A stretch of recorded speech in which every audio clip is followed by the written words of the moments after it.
The gavel fell with a sound that echoed through the courthouse like thunder, sealing the fate of a woman who had already lost everything. Elena Vasquez stood on the auction block, her 7-month pregnant belly clearly visible beneath her worn black dress, her unseeing eyes staring straight ahead with a dignity that broke the hearts of everyone watching. The auctioneer's voice rang out, "Sold to settle debt, one woman. Household services to Mr. Caleb Morrison for $200. What happened next would shake the foundation of Millbrook County and prove that sometimes the quietest voices carry the most power to change the world. Before we jump back in, tell us where you're tuning in from, and if this story touches you, make sure you're subscribed, because tomorrow I've saved something extra special for you." The morning sun cast long shadows across the rolling hills of Millbrook County, Texas, painting the landscape in shades of gold and amber that Elena Vasquez could no longer see. She sat on the front porch of what had been her home for 3 years, her hands resting protectively over her swollen belly, listening to the sounds of her world being dismantled piece by piece. "Next item, oak dining table, seats 8, called out Harold Jenkins, the county auctioneer, his voice carrying across the yard where neighbors and strangers alike had gathered to pick through the remnants of her life. "Do I hear $20? Elena felt each bid like a physical blow. The dining table where she and Thomas had shared their first meal as newlyweds. The rocking chair where she had imagined nursing their child. The wedding china her grandmother had given her, each piece wrapped carefully in tissue paper that Thomas had helped her organize by touch after the accident took her sight. $60 going once, going twice, sold to Mrs. Patterson from the general store. Dr. Samuel Wright, the only physician in Millbrook County, climbed the porch steps with heavy footsteps. Elena didn't need to see his face to know it carried the same mixture of sympathy and helplessness she had grown accustomed to over the past month. "Elena," he said gently, settling into the chair beside her, "you don't have to stay for this. My wife would be happy to have you wait at our house until it's over." Elena shook her head, her dark hair catching the morning light. "I need to hear it all, Dr. Wright. I need to know where everything goes so I can picture it in its new homes." Thomas had been dead for 6 weeks. 6 weeks since the mine collapse that had taken him and 4 other men, leaving behind widows and children in a town that barely had enough work to support the living. The mining company had expressed their condolences and paid for the funerals, but the medical bills from Thomas's 3-day fight for life in the county hospital had consumed their savings and more. "The debt isn't your fault, Elena," Dr. Wright said, the same words he had repeated countless times. "Thomas's injuries required treatment we simply weren't equipped to provide here. If we had a proper hospital with modern equipment, but we don't," Elena interrupted, not unkindly. "And dwelling on what might have been won't change what is."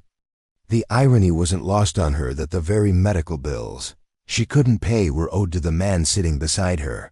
Dr. Wright had done everything possible to save Thomas, had even brought in specialists from Dallas at his own expense. But Millbrook County's small clinic was no match for the internal injuries Thomas had sustained. "Mrs. Elena Vasquez," the auctioneer's voice suddenly boomed, causing her to straighten in her chair. "Age 24, experienced in household management, cooking, and needlework. Pregnant with first child, due in approximately 2 months. Bidding starts at $50 to cover remaining medical debt." Elena felt the world around her go silent, as if the universe itself had paused to witness this moment of ultimate humiliation. Personal debt auctions had been outlawed in most of Texas, but Millbrook County operated under outdated statutes that the rest of the state had forgotten existed. She was being sold like property, her unborn child included in the transaction. "This is barbaric," Dr. Wright muttered, his voice tight with anger. "I should never have allowed." "You had no choice," Elena said firmly. "The county demanded payment, and this was the only legal way to satisfy the debt. At least this way, the child and I will have food and shelter." The bidding started slowly, hesitantly. $50 from Old Man Peterson, who owned the grain. Millen had a reputation for working his employees to exhaustion. $75 from the Jameson family, who needed help with their 7 children but were known for their harsh treatment of hired help. Alina listened to her future, being decided by strangers, each bid representing a different kind of captivity. She had accepted her fate weeks ago when Dr. Wright first explained the legal proceedings, but hearing it made real still felt like drowning in slow motion.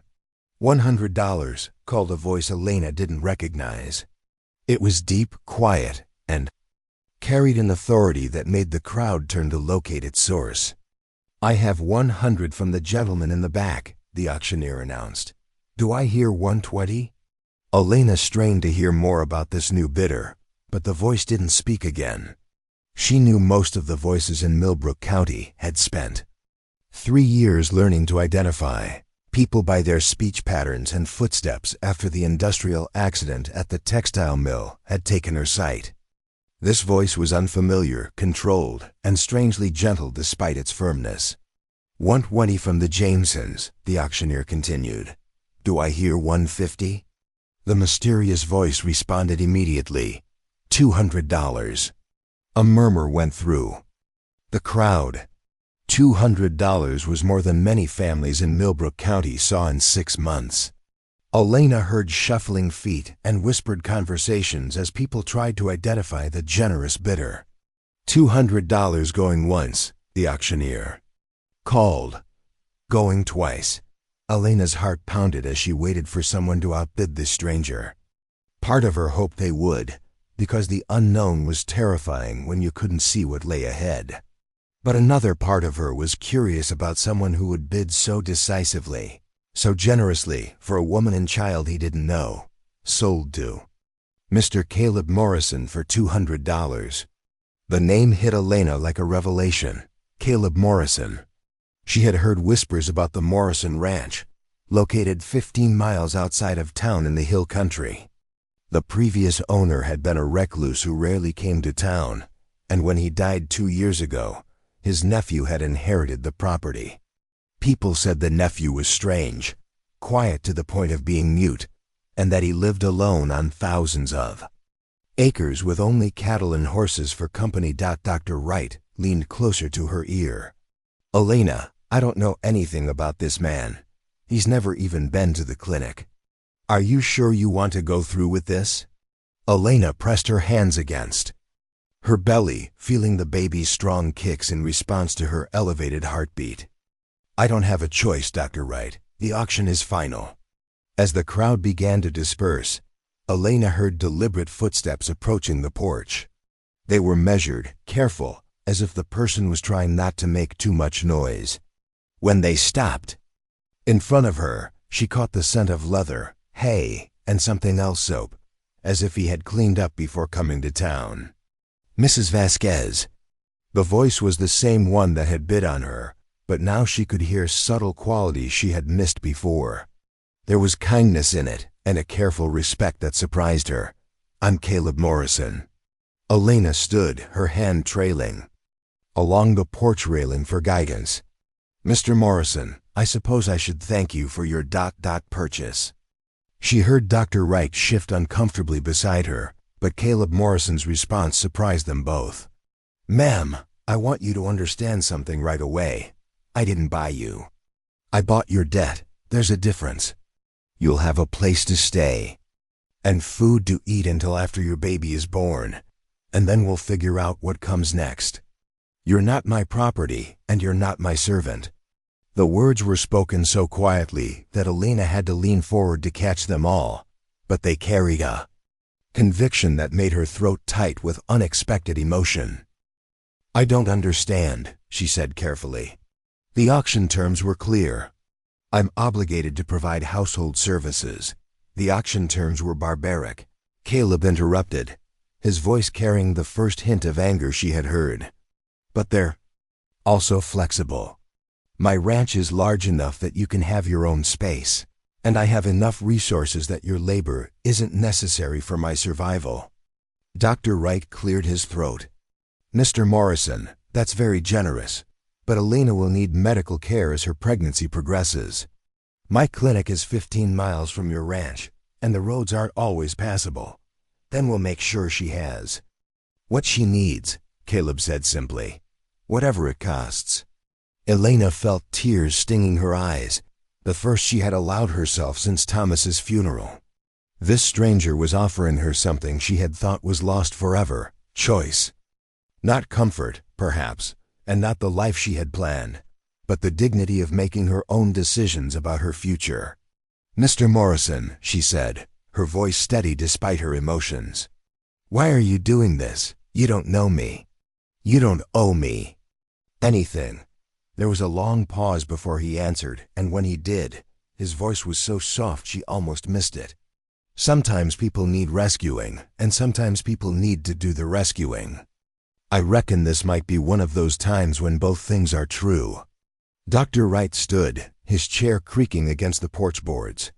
"Elena, I want you to know that if you ever need anything, anything at all, you send word immediately.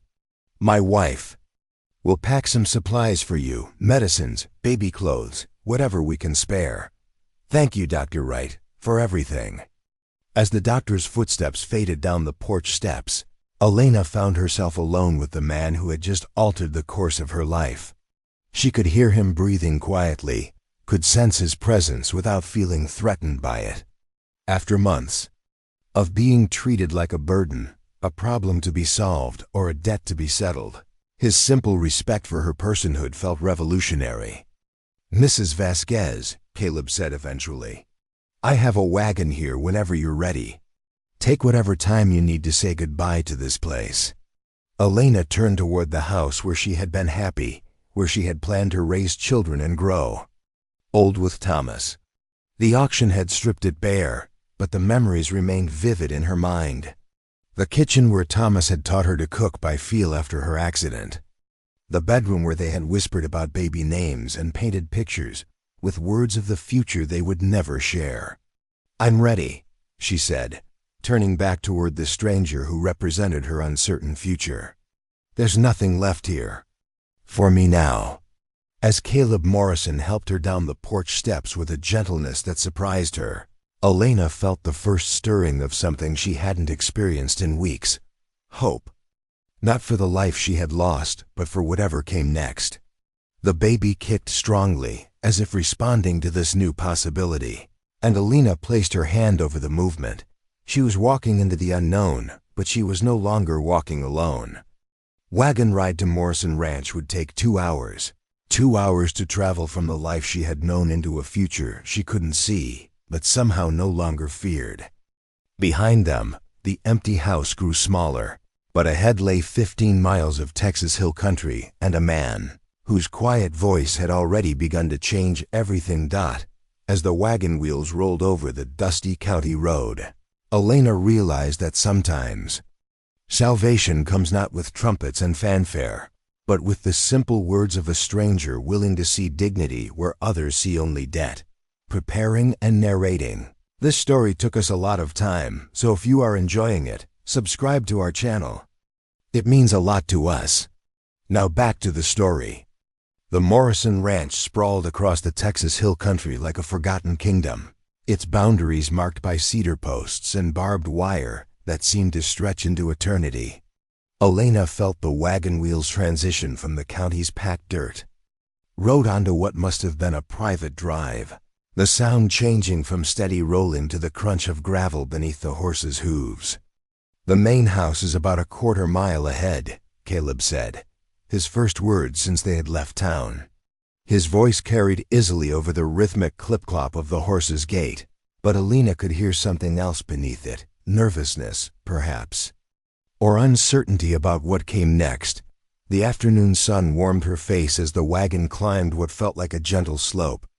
Elena breathed deeply, taking in scents she hadn't experienced since childhood visits to her uncle's farm: wildflowers, sagebrush, and the clean smell of grass that hadn't been touched by industrial smoke or mining dust. After 3 years in Millbrook County's cramped downtown, where the air always carried traces of coal and machinery, The openness felt overwhelming. "How long have you lived here?"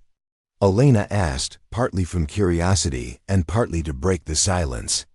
That had settled between them like a living thing. 2 years, Caleb replied, then added after a pause, "since my uncle passed. Before that, I was up in Montana working cattle drives." Elena filed away this small piece of information. Montana explained the careful, measured way he spoke. Men who spent months on the range with only cattle and sky for company often forgot how to make unnecessary conversation. But there was something else in his voice, a quality she couldn't quite identify. Not sadness exactly, but the kind of quiet that comes from carrying burdens too heavy to share. The baby shifted inside her, responding to the wagon's gentle swaying motion. Elena placed both hands on her belly, feeling the firm outline of what might be a foot or elbow pressing against her ribs. 7 months along, and still the reality of impending motherhood felt abstract, like a story she was telling herself about someone else's life. "The house is just ahead," Caleb said, and Elena heard him pull gently on the reins. The wagon slowed, then stopped. "It's not much to look at, but it's solid. Built to last." Elena waited while Caleb climbed down from the driver's seat, his boots hitting the ground with a soft thud. She heard him walk around to her side of the wagon, his footsteps deliberate and unhurried. "Mrs. Vasquez," he said, and she felt his hand touch her elbow gently. "Let me help you down." His assistance was careful but not patronizing, Elena noticed. He guided her without trying to lift or carry her, allowing her to find her own footing on the wagon step and then the ground. It was the approach of someone who understood that independence was valuable even when help was necessary. "The front porch runs the length of the house," Caleb explained as they walked slowly toward what Elena assumed was the main entrance. 3 steps up, then about 20 feet of covered porch. The door is solid oak, opens inward. Elena was surprised by the detailed description. Most people either over-explained everything in a way that felt condescending, or assumed she could navigate entirely by instinct. Caleb's approach was practical, giving her the information she needed without making her feel either helpless or burdensome. The house smelled like beeswax and wood smoke when they entered, with underlying notes of leather and something Elena couldn't immediately identify, perhaps the aroma of herbs drying somewhere nearby. The floorboards were solid beneath her feet, and she could tell from the way sound carried that the ceilings were high. "The main room runs most of the length of the house," Caleb said, his voice taking on a slightly formal quality, as if he was giving a tour to a guest rather than showing a new arrival to what would be her home. "Kitchen and dining area to the left, sitting area with the fireplace to the right. 2 bedrooms upstairs, 1 down here that I use as an office. There's a washroom off the kitchen." Elena listened carefully, building a mental map of the space. After living in the cramped 2-room apartment above the general store that she and Thomas had called home, the size of this house felt almost overwhelming. "Where would you like me to stay?" she asked, trying to keep her voice neutral. The terms of her situation were still unclear, and she didn't want to assume too much about Caleb's generosity. "The bedroom downstairs," he said immediately. "It has its own entrance from the side porch, so you can come and go as you please. The furniture isn't much, just a bed, dresser, and chair, but if you need anything else, we can arrange it." Elena felt a tightness in her chest that she hadn't expected. Privacy, the luxury of her own space, her own entrance, her own ability to make choices about when to interact and when to retreat. After weeks of staying with various neighbors who had taken her in out of obligation rather than desire, the offer felt almost too generous to accept. "Mr. Morrison," she said carefully, "I want to be clear about my obligations." The auction terms," Caleb interrupted, his voice taking on an edge of irritation, "were designed to ensure that Dr. Wright received payment for his services and that you and your child had shelter. Both of those things can be accomplished without Treating you like hired help. Elena heard him move across the room, his footsteps stopping near what must have been the fireplace. I live simply, he continued, his voice softer now. I cook my own meals, tend my own clothes, keep my own house. I don't need someone to take care of me. What I have is space and resources, and right now, you need both of those things. The baby kicked sharply, making Elena gasp and press her hand to her side. The movement was strong enough that she had to steady herself against what felt like a wooden doorframe. Are you all right? Caleb's voice was immediately closer, filled with concern. Fine, Elena said, breathing through the discomfort. The baby is just active today. All the traveling, probably. She heard Caleb's footsteps retreat a few paces, giving her space while remaining close enough to help if needed. The consideration in that simple gesture told her more about his character than an hour of conversation might have revealed. Mrs. Vasquez, he said after the moment passed, there's something I should explain about this arrangement. About why I bid on your debt. Elena straightened, sensing that whatever came next would be important. My uncle Samuel Morrison was a doctor before he inherited this ranch, Caleb began, his voice taking on a quality Elena hadn't heard before: personal, invested. He came out here to retire, but he couldn't stop being a doctor. He treated anyone who needed help, didn't matter if they could pay or not. Elena listened carefully, beginning to understand that this wasn't just background information. This was the beginning of an explanation that might make sense of her unlikely rescue. When he died, Caleb continued, I found his papers. Records of every patient he'd treated, every bill he'd never collected, every family that couldn't afford medical care. Your husband's name was in those records, Mrs. Vasquez. Uncle Samuel had treated him twice for mining injuries, never charged a cent. Elena felt the world shift around her. Thomas had never mentioned free medical treatment, had never spoken of any doctor other than Dr. Wright. But then, Thomas had been proud, sometimes stubbornly so, about accepting charity. More than that, Caleb said, his voice growing quieter. Uncle Samuel had plans. Detailed plans for building a proper hospital in Millbrook County. He'd been corresponding with doctors in Dallas, architects, even politicians about funding. He wanted to make sure what happened to your husband never happened to anyone else. Elena's throat tightened. The idea that there had been plans, hope, a vision for better medical care in their isolated county, felt almost cruel in its timing. The plans are still here, Caleb said. Along with most of the money Uncle Samuel had set aside for the project. When I heard about the auction, about why you were in debt, it seemed like... He paused as if searching for the right words. It seemed like Uncle Samuel would have wanted me to do something. Elena sank into what felt like a wooden chair, overwhelmed by the revelation. Her husband's death, their crushing debt, her humiliating auction, all of it connected to a dream of better medical care that had died with an old man she'd never met. Mr. Morrison, she said finally, are you telling me that your uncle left money for a hospital? More than money, Caleb replied. He left detailed plans, correspondence with specialists willing to relocate to rural Texas, even architectural drawings for a facility that could serve 3 counties. What he didn't leave was someone willing to carry forward his vision. Elena felt the baby shift again, this time more gently, as if responding to her changing emotions. Hope was a dangerous thing for someone in her position, but she couldn't help the flutter of possibility that rose in her chest. What does this have to do with me? She asked, though she was beginning to suspect the answer. Uncle Samuel's notes mentioned the need for someone to manage the practical aspects of the hospital project.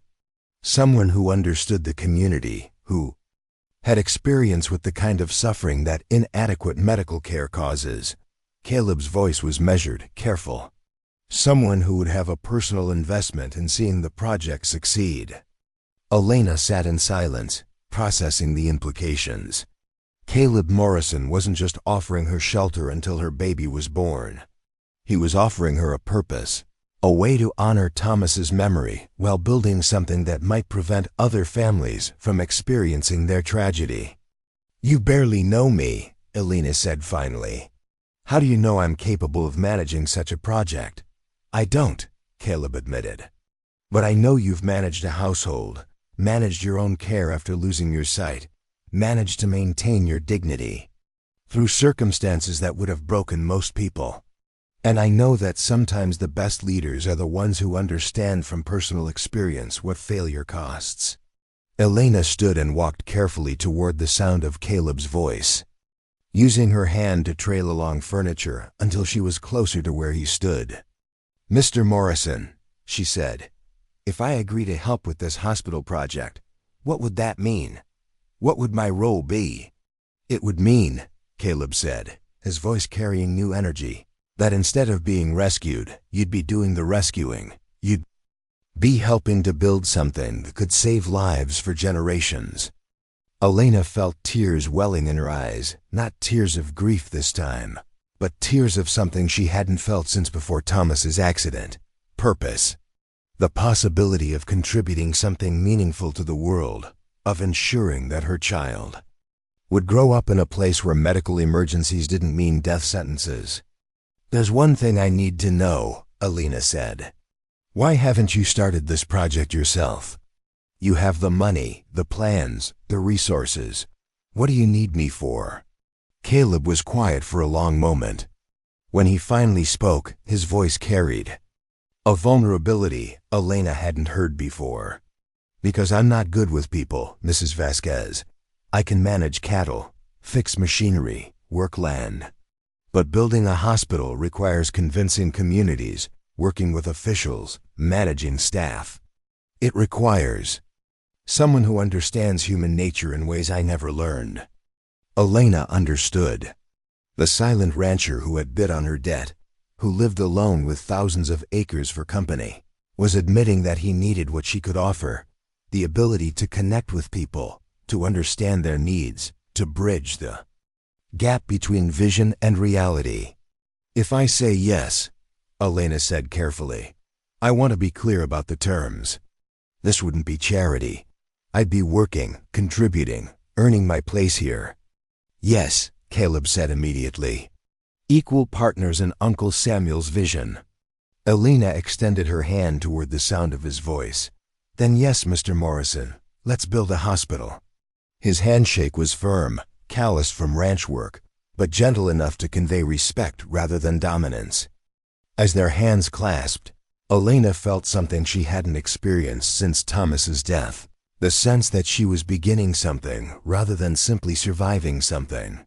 Outside, the Texas sun was setting over the hill country, painting the sky in colors Elena could only imagine. But inside the Morrison ranch house, two unlikely partners were beginning to plan something that would change not just their own lives, but the lives of everyone in Millbrook County. The silent rancher had indeed rescued the blind widow from the auction block. But as Elena was beginning to understand, the real rescue would be what they built together. Dawn came early to the Morrison ranch, announced by the distant lowing of cattle and the creak of windmill blades turning lazily in the morning breeze. Elena had slept better than she had in months, nestled in the comfortable bed of her private room, with its own entrance that opened onto the side porch. The independence of that separate door had felt like a gift, a symbol of dignity restored. She was sitting on the porch, her hands folded over her belly as she listened to the morning sounds of the ranch, when she heard Caleb's boots on the wooden steps. "Mrs. Vasquez," he said, his voice carrying the crisp energy of someone who had already been working for hours. "I hope you slept well. I've got coffee on the stove and biscuits in the oven if you're hungry." "Thank you," Elena replied, rising carefully from the rocking chair. "And please call me Elena. If we're going to be partners in this hospital project, formality seems unnecessary." She heard him pause, then clear his throat softly. "Elena, yes. Ma'am, and I'm just Caleb." As they walked toward the main house, Elena caught the scent of bacon frying and felt her stomach respond with the first real hunger she'd experienced in weeks. Pregnancy had been making food unappealing, but the clean country air seemed to be awakening her appetite. "I've been thinking about Uncle Samuel's plans," Caleb said as he guided her into the kitchen. "There's a lot to consider before we can move forward.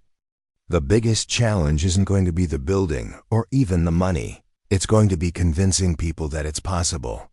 Elena settled into a chair at what felt like a solid wooden table. "What do you mean?" "Millbrook County has been promised things before," Caleb explained, and she could hear him moving around the kitchen, the sounds of plates being set and coffee being poured. "Politicians come through every election cycle talking about improvements, modernization, better infrastructure. Nothing ever comes of it. People have learned not to trust big promises." Elena accepted the coffee cup he placed in her hands, inhaling the rich aroma. "But this isn't a political promise. This is something we're actually prepared to fund and build." "That's exactly what we need to prove," Caleb said, his chair creaking as he sat across from her. "Actions, not words. We need to start with something visible, something that shows we're serious about improving medical care in the county." Elena took a sip of the coffee strong black, exactly what she needed to focus her thoughts. "What did you have in mind?" "Uncle Samuel's notes mentioned that Dr. Wright has been trying to expand his clinic for years. Basic things, more examination rooms, better equipment for setting bones, proper sterilization facilities. The county commissioners keep refusing to authorize the improvements. So we fund them ourselves," Elena said immediately. "Show people what's possible on a smaller scale before we propose something as ambitious as a full hospital." "Exactly." Elena could hear the satisfaction in Caleb's voice. "But there's a problem. Dr. Wright is a proud man. He won't accept charity, and he won't accept help from strangers. He's been treating people in that cramped clinic for 15 years, making do with outdated equipment because he won't compromise his independence." Elena set down her coffee cup, thinking. Dr. Wright had been nothing but kind to her during Thomas's illness and after his death, but she remembered the stubborn set of his shoulders when anyone suggested he needed assistance. "Then we don't offer it as charity," Elena said slowly. "We offer it as a partnership. Dr. Wright expands his clinic, and in exchange, he agrees to participate in planning for the larger hospital project. His expertise, our resources. You think he'd agree to that?" "I think," Elena said, "that Dr. Wright has lost patients because of inadequate facilities. I think he stays awake at night, knowing that better equipment might have saved Thomas and the other miners. I think if we approach him as colleagues, rather than benefactors, he might be willing to listen." Caleb was quiet for a moment, and Elena could almost hear him working through the implications. "When do you want to talk to him?" "Today," Elena said firmly. "The longer we wait, the more time people have to build up resistance to change. And frankly, I need to see Dr. Wright anyway. The baby is due in 6 weeks, and I should establish regular checkups." "I'll hitch up the wagon," Caleb said, already pushing back his chair. "Caleb," Elena's voice stopped him. "Before we go, I need to understand something. What happens if this doesn't work? What happens if the community refuses to support the hospital, or if we encounter problems we can't solve?" Caleb was quiet for so long that Elena wondered if he had left the room. When he finally spoke, his voice carried a weight she hadn't heard before. "My uncle died believing that isolation and inadequate medical care were solvable problems. He said he died frustrated that he couldn't convince anyone else to share his vision. I watched him spend the last 2 years of his life writing letters, making plans, setting aside money for a project that no one else thought was possible." Elena heard him move to the window, his boots creaking on the wooden floor. "The day he died," Caleb continued, "he made me promise to find a way to build that hospital. Not for him, but for all the people who would die without it. So if this doesn't work, we try something else." If that doesn't work, we try again. We keep trying until we succeed or until there's no one left to save. Elena felt the baby shift. Inside her, a strong kick that made her press her hand to her side. This child would grow up in Millbrook County, would be at risk from the same medical isolation that had killed its father. The hospital project wasn't just about honoring the dead, it was about protecting the living. Then let's go convince Doctor. Right, Elena said, standing with new determination. The ride to town took an hour, long enough for Elena to rehearse different approaches to the conversation they were about to have. Caleb drove in companionable silence, occasionally pointing out landmarks or commenting on the cattle they passed, but mostly leaving her alone with her thoughts. We're coming into town now, he said finally. The clinic is on Main Street, just past the general store. There are already several horses tied out front. Elena felt her stomach tighten. A busy morning at the clinic meant Dr. Wright would be dealing with patients, possibly emergencies. It might not be the best time for a conversation about expanding his practice. Maybe we should wait, she said. No, Caleb replied firmly. This is exactly when he needs to see us, when he's dealing with the limitations of his current setup. They waited in the wagon while Caleb assessed the situation. 3 patients in the waiting area, he reported quietly.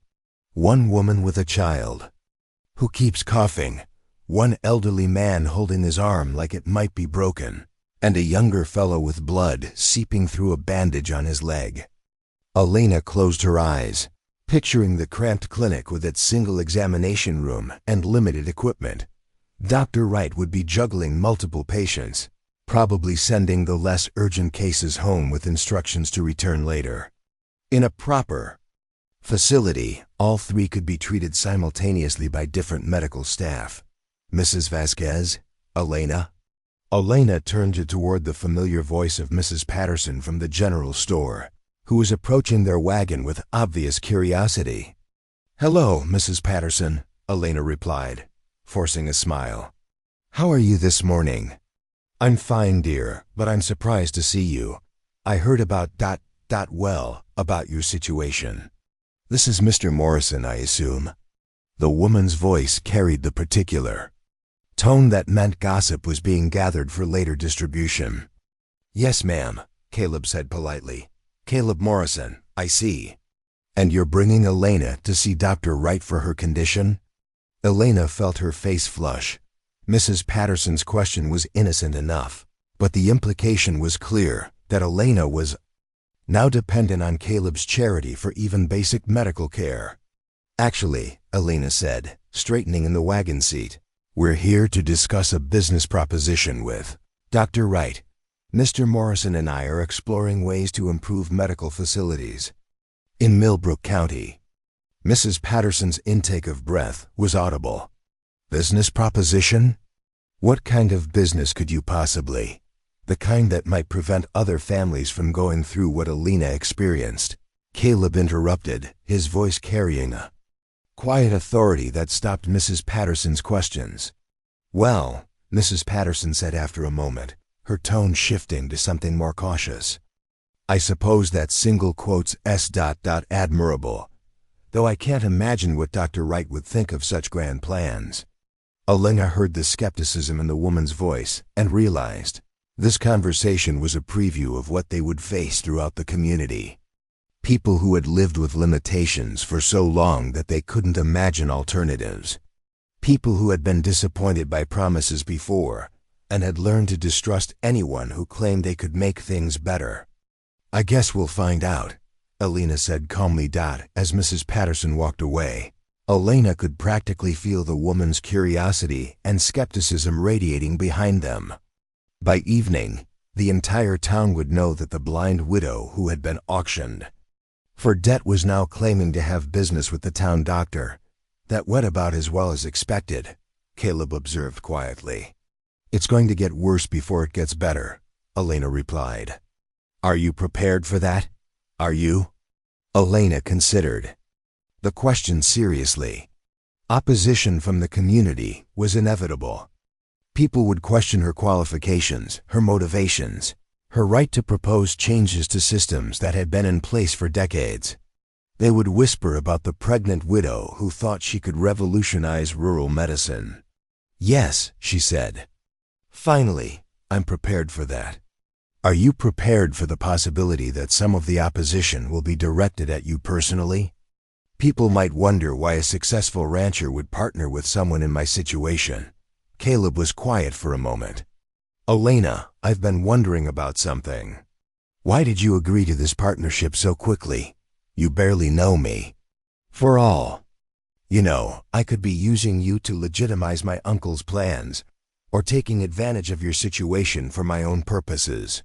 Elena turned toward him, surprised by the directness of the question. "Do you really want to know?" "Yes." "Because," Elena said slowly, "when you bid on my debt, you could have gotten exactly what the auction promised: household services from someone who had no choice but to comply. Instead, you offered me dignity, privacy, and partnership. Someone who would exploit my situation wouldn't have made those choices." She paused, feeling the baby's movement as if responding to her elevated emotions. "And because," she continued, "I've spent weeks feeling helpless while other people made decisions about my future. This hospital project gives me the chance to make decisions that could affect other people's futures. That's worth the risk of trusting someone I barely know. Even if it fails, especially if it fails," Elena said firmly. "Because at least we'll have tried. At least we'll have refused to accept that things have to stay the way they are." Dr. Wright emerged from the clinic at that moment, looking harried and exhausted. He noticed their wagon immediately and walked over with the weary smile of someone who had already dealt with more than he expected before noon. "Elena, Mr. Morrison," he said, wiping his hands on a stained apron. "I hope this isn't an emergency. I've got 3 patients backed up in a broken bone that needs setting." "Actually, Dr. Wright," Elena said, "we're here because of those 3 patients and that broken bone. We think there might be a way to help you handle situations like this more effectively." Dr. Wright's expression shifted from polite attention to sharp focus. "What kind of help?" Elena took a deep breath, knowing that the next few minutes would determine whether their partnership with the town's only doctor was possible.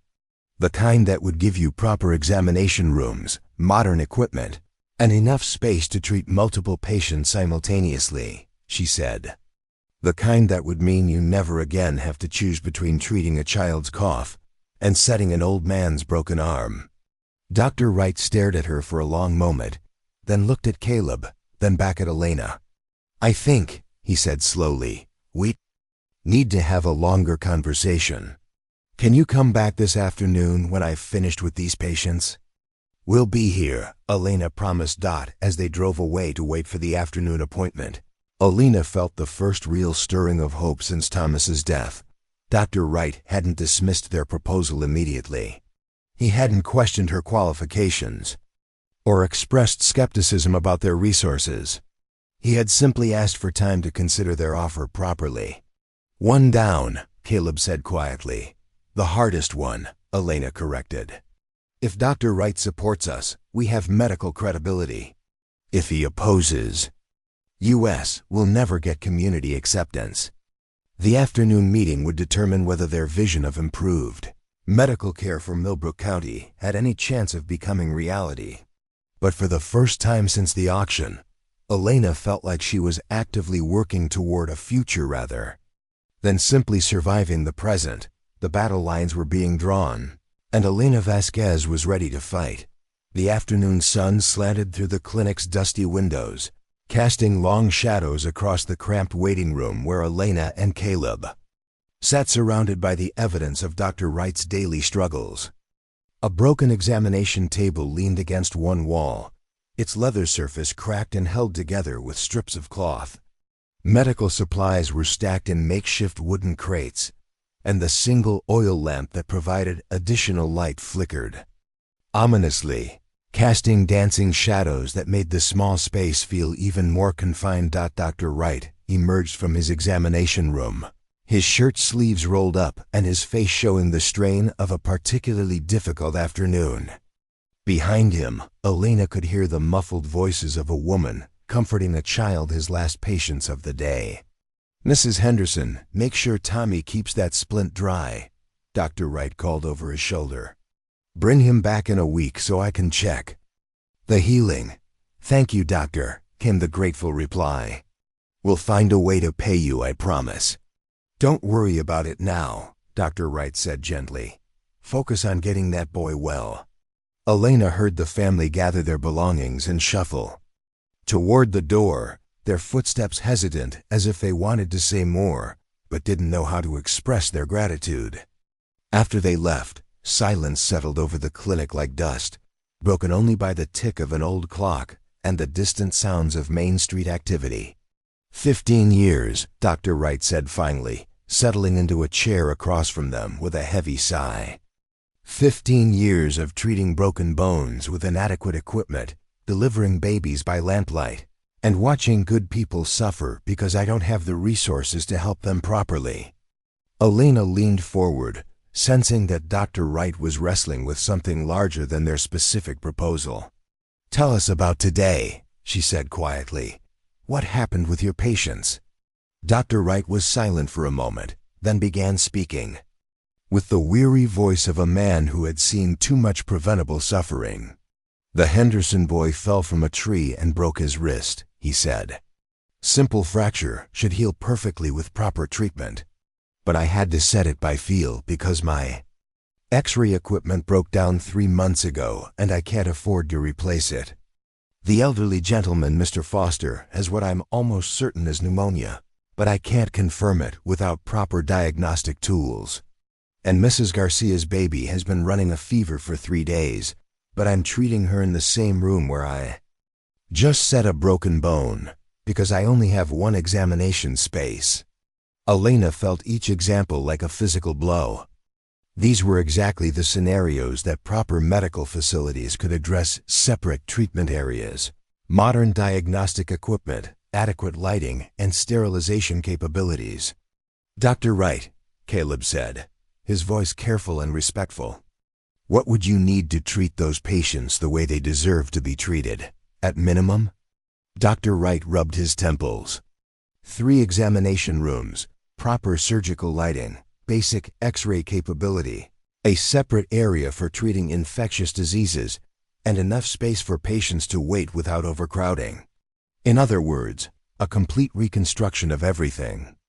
"I have here. What if that were possible?" Elena asked. "What if you could have all of those things?" Dr. Wright looked at her sharply.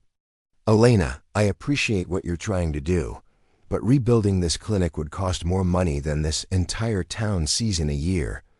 Where would you possibly get that kind of funding?" Elena felt Caleb shift beside her, and she knew he was waiting for her to take the lead in this conversation.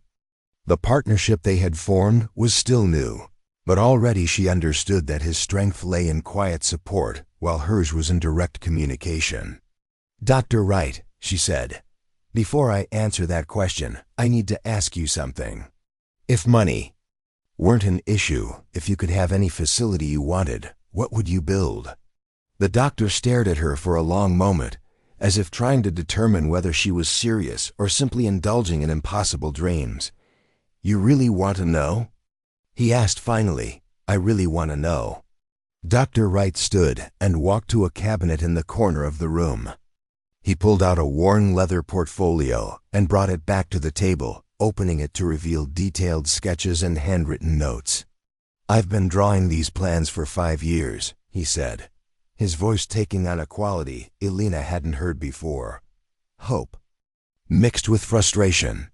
A medical facility that could serve not just Millbrook County, but the 3 surrounding counties as well. Emergency surgery capability, maternity ward, isolation rooms for infectious diseases, and enough staff to provide 24-hour care. Elena heard papers rustling as Dr. Wright spread out his drawings. 6 examination rooms, 2 surgical suites, a pharmacy, laboratory space for basic diagnostics, and living quarters for medical staff who would need to stay overnight for emergencies. He continued, his voice growing more animated. I've corresponded with doctors in Dallas who would be willing to relocate if they had proper facilities to work with.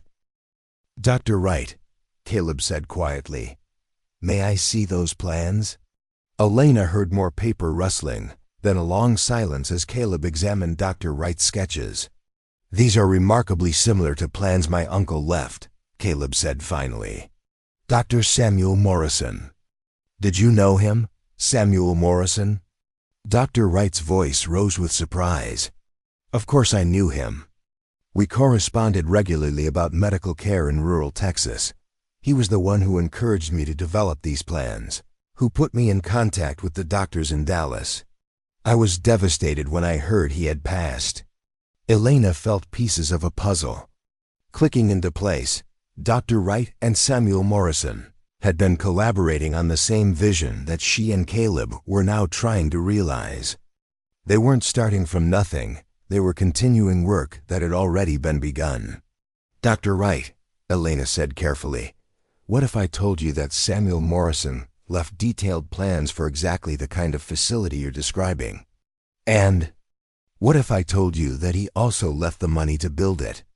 The silence that followed was so complete that Elena could hear her own heartbeat. When Dr. Wright finally spoke, his voice was barely above a whisper. What are you saying? I'm saying, Elena replied, that we're not here to offer you charity or to impose our vision on your practice. We're here to offer you a partnership in completing the work that you and Samuel Morrison started together. But Elena, Dr. Wright said, his voice struggling between hope and disbelief, even if Samuel left money, even if he had plans, building a hospital requires more than just resources. It requires community support, government approval, construction expertise, all of which can be arranged, Caleb interrupted, if we have a respected local doctor willing to champion the project. Elena heard Dr. Wright's chair creak as he leaned back, trying to process what they were proposing. You're serious about this, he said finally. You're actually serious about building a hospital. We're serious about saving lives, Elena corrected. The hospital is just the means to that end. Dr. Wright was quiet for several minutes, and Elena could practically hear him working through the implications. As the town's only doctor, his endorsement would carry enormous weight with the community. But his opposition would likely kill the project before it could begin. There's something you need to understand, Dr. Wright said finally. This county has been disappointed before. Politicians have promised improvements. Businessmen have announced grand plans. Even the church once organized a fund for medical equipment that never materialized. People here have learned to be skeptical of anyone who claims they can solve long-standing problems. Which is exactly why we need to start with something concrete, Elena said. Something people can see and touch and benefit from immediately. What did you have in mind? Elena took a deep breath, knowing that her next words would determine whether they gained a crucial ally or lost their most important potential supporter. We expand your clinic first, she said. We build you 2 additional examination rooms, install proper lighting and equipment, provide modern diagnostic tools. We prove that we're serious about improving medical care by improving what already exists. And then, Dr. Wright asked, then we use the success of the expanded clinic to build support for the larger hospital project, Caleb said. People see the difference that proper medical facilities make, and they become advocates for expanding those facilities even further. Dr. Wright stood and walked to the window, looking out at Main Street where the late afternoon shadows were lengthening. The county commissioners would never approve a major construction project, he said finally. They've refused every request for improvements I've made over the past decade. What if they didn't have to approve it? Elena asked. What? If the expansion were built on private land, funded with private money, but open to serve the entire community? Dr. Wright turned back toward them. You're talking about building a clinic on the Morrison Ranch? I'm talking about building whatever facility is necessary to provide proper medical care, Elena said.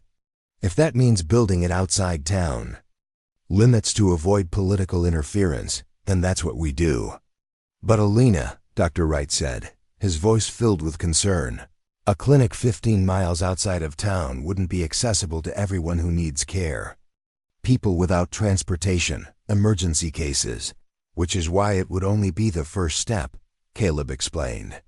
"Once we prove the concept works, once people see the difference that proper facilities make, we use that success to build political support for a hospital in town." Elena felt the baby shift restlessly inside her, as if responding to the tension in the room. In 6 weeks, she would be depending on Dr. Wright's skills to safely deliver her child. The conversation they were having wasn't just about abstract improvements to medical care. It was about her own immediate future. "Dr. Wright," she said, "what would you need to feel confident about delivering my baby? What equipment, what facilities, what support?" Dr. Wright's expression softened. "Ideally, a proper delivery room with surgical backup in case of complications. Adequate lighting, sterilization equipment, and space for family members to wait comfortably. If there were problems during delivery, I'd want to be able to handle them immediately rather than trying to transport you to Dallas in an emergency."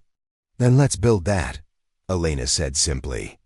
"Let's build a facility where you can practice medicine the way you were trained to practice it, where families like mine don't have to choose between inadequate local care and impossible travel to distant hospitals." Dr. Wright returned to his chair and picked up one of his sketches, studying it as if seeing it for the first time. "If we did this," he said slowly, "if we actually built proper medical facilities, it would change everything. Not just for Millbrook County, but for everyone within a 50-mile radius. We could save lives that are currently being lost to distance and inadequate care. Then you'll partner with us?" Elena asked. Dr. Wright set down the sketch and looked directly at her, his expression serious but determined. "I'll partner with you," he said, "but I have conditions." "Name them," Caleb said immediately.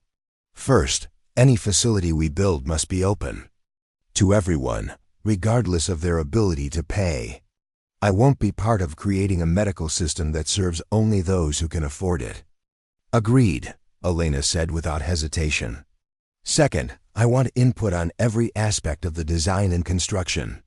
This needs to be a facility that actually serves the medical needs of the community, not just an impressive building."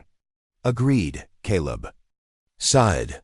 "Third," Dr. Wright continued, his voice taking on a firmer tone, "I want guarantees that this project won't be abandoned if it encounters opposition or obstacles.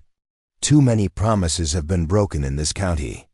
I won't raise people's hopes unless I'm convinced that you're committed to seeing this through." Elena felt the weight of that condition. Dr. Wright was asking them to promise something that would require years of work, significant financial resources, and the ability to overcome community resistance, political obstacles, and construction challenges. "Dr. Wright," she said finally, "I can't guarantee that we won't encounter problems. I can't promise that every aspect of this project will go smoothly. But I can promise you this: I will not give up on building proper medical facilities for this community. Not as long as there are people who need care, and not as long as I have the resources to provide it. And I can promise," Caleb added, "that my uncle's vision of comprehensive medical care for rural Texas will not die with him. Whatever it takes, however long it takes, we will build the hospital he dreamed of." Dr. Wright nodded slowly, and Elena could sense that they had passed some crucial test. "Then let's start planning," he said. "Let's figure out how to turn Samuel Morrison's dream into reality." As they began to discuss the practical details of expanding medical facilities, Elena felt a stirring of something she hadn't experienced since before Thomas's death, the excitement of building rather than simply surviving.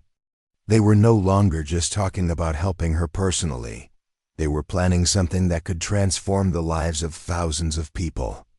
Outside, the sun was setting over Millbrook County, casting long shadows across a landscape that would soon be home to the medical facilities that could have saved Thomas's life.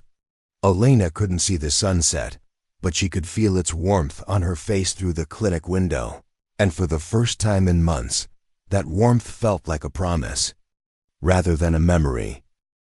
The doctor's dilemma had been resolved. Now the real work could begin. 3 weeks had passed since their partnership with Dr. Wright was formed, and the Morrison Ranch had transformed into something resembling a military command center. Elena sat at the large oak table in Caleb's main room, her hands moving across detailed architectural plans while her mind processed the complexity of what they were attempting to accomplish. "The foundation work can begin next Monday," announced James Fletcher, the construction foreman they had hired from Austin. He was a weathered man in his 50s whose reputation for building solid structures had preceded him across half of Texas. "But I have to tell you folks, the talk in town isn't exactly supportive of this project." Elena felt her stomach tighten. Though whether from pregnancy discomfort or anxiety about community resistance, she couldn't tell. At 8 months pregnant, every emotion seemed magnified by the physical demands of carrying a child. "What kind of talk?" Caleb asked, his voice carrying the careful neutrality that Elena had learned meant he was preparing for trouble. Fletcher shifted uncomfortably in his chair. "Well, Mr. Morrison, there's some folks who think it's mighty strange that a pregnant widow who was auctioned off for debt is now claiming she can build hospitals. And there's others who are wondering why you'd throw good money after bad on medical facilities when the county can't even maintain decent roads." Elena had been expecting this reaction, but hearing it stated so bluntly still stung. The pregnancy made her feel vulnerable in ways she hadn't anticipated, and the community's skepticism felt more personal when it was directed at her expanding belly as much as her qualifications. "Mr. Fletcher," Elena said, keeping her voice steady, "what do you think? Are we throwing good money after bad?" Fletcher looked at her with the assessing gaze of a man who had worked with enough clients to recognize determination when he saw it. "Ma'am, I've built schools, churches, and clinics across 3 states, he said finally. "What you're planning here, a proper medical facility with modern equipment and multiple treatment areas, would be the finest medical building between Dallas and San Antonio. If you can pull it off, it'll save lives. The question isn't whether it's worth doing. The question is whether you can do it." "What's the biggest obstacle?" Dr. Wright asked. He had ridden out from town for their weekly planning meeting, bringing with him the latest concerns from his patients and the community. "Materials," Fletcher said immediately. "The specialized equipment you want, the X-ray machine, the surgical lighting, the sterilization equipment has to be ordered from back east. We're talking about a 6-month lead time, and that's if there are no delays." Elena felt the baby kick strongly, as if responding to her rising stress. 6 months would put them well into next year, assuming everything went perfectly. But she had learned enough about construction projects to know that nothing ever went perfectly. "There's another problem," Dr. Wright added reluctantly. "The county commissioners called a special meeting for next Thursday. They want to discuss unauthorized construction projects that might impact county resources." Caleb's jaw tightened. "We're building on private land with private money. What authority do they have to interfere?" "Technically, none," Dr. Wright admitted. "But they control the roads that lead to your ranch, and they oversee health department regulations. If they want to make things difficult, they have ways to do it." Elena leaned back in her chair, trying to ease the pressure in her lower back. While processing this new challenge, political opposition had been inevitable, but she had hoped to have more concrete progress to show before facing it. "Dr. Wright," she said, "who's leading the opposition on the commission?" "Commissioner Harold Brennan," Dr. Wright replied grimly. "He's been in office for 12 years, owns the lumber mill, and has a reputation for blocking any project he doesn't personally profit from." Elena filed away this information. Men like Commissioner Brennan existed in every small community, entrenched local power brokers who viewed change as a threat to their influence. Dealing with him would require careful strategy. "What does he want?" she asked. "Control," Caleb said flatly.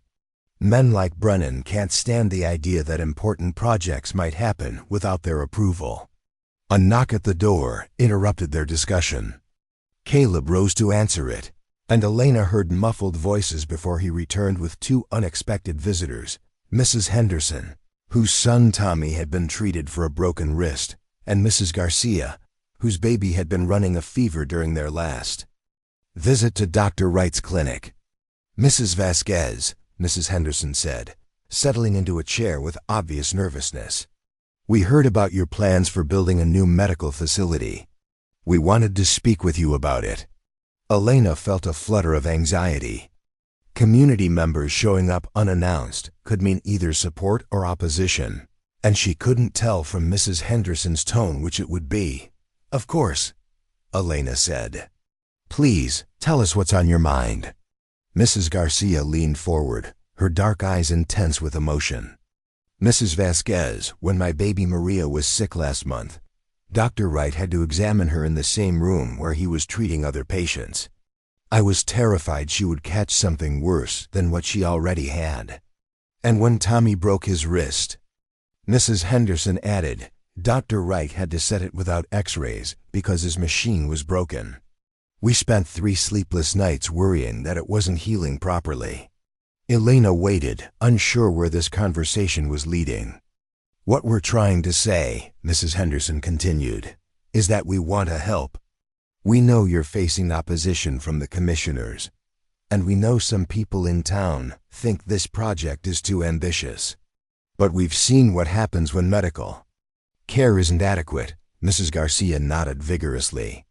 "My husband works at the mill, and Commissioner Brennan has been telling the workers that this hospital project is a waste of money that will raise everyone's taxes.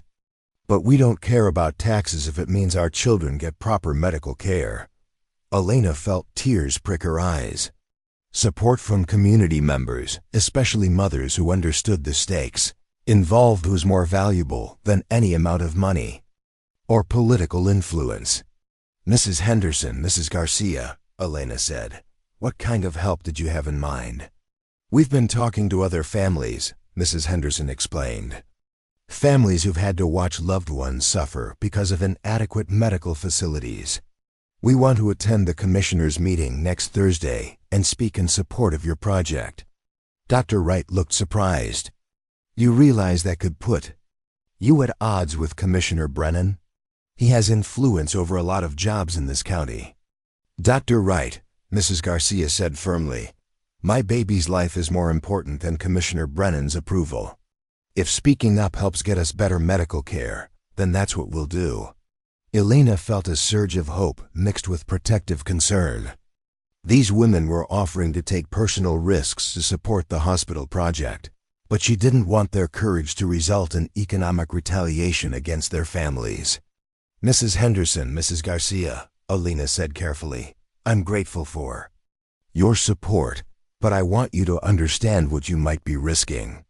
If Commissioner Brennan truly opposes this project, then he opposes better medical care for his own community." Mrs. Henderson interrupted. "Let him explain that to the voters." Caleb had been listening quietly, but now he spoke up. "Ladies, if you're serious about supporting this project, there might be a way to do it that provides some protection from retaliation." Elena turned toward him curiously. "What if you organized as a formal community group?" Caleb suggested. "The Millbrook County Medical Advocacy Association, or something similar. It would be harder for the commissioners to target individual families if you're part of an organized effort." Mrs. Garcia's eyes lit up. "Could we do that? Form an official group?" "Absolutely," Elena said, her mind already working through the possibilities. "And if you have an organized voice, you could do more than just speak at one commissioner's meeting. You could advocate for the project throughout the community, Help educate people about what improved medical care would mean for their families. The conversation continued for another hour, with plans taking shape for community organizing and strategic opposition to the commissioner's interference. By the time Mrs. Henderson and Mrs. Garcia left, Elena felt that they had gained something. More valuable than money or materials, they had gained allies, who understood from personal experience why the hospital project mattered. "That changes things," Dr. Wright observed after the women departed. "If we have organized community support, it becomes much harder for the commissioners to block the project.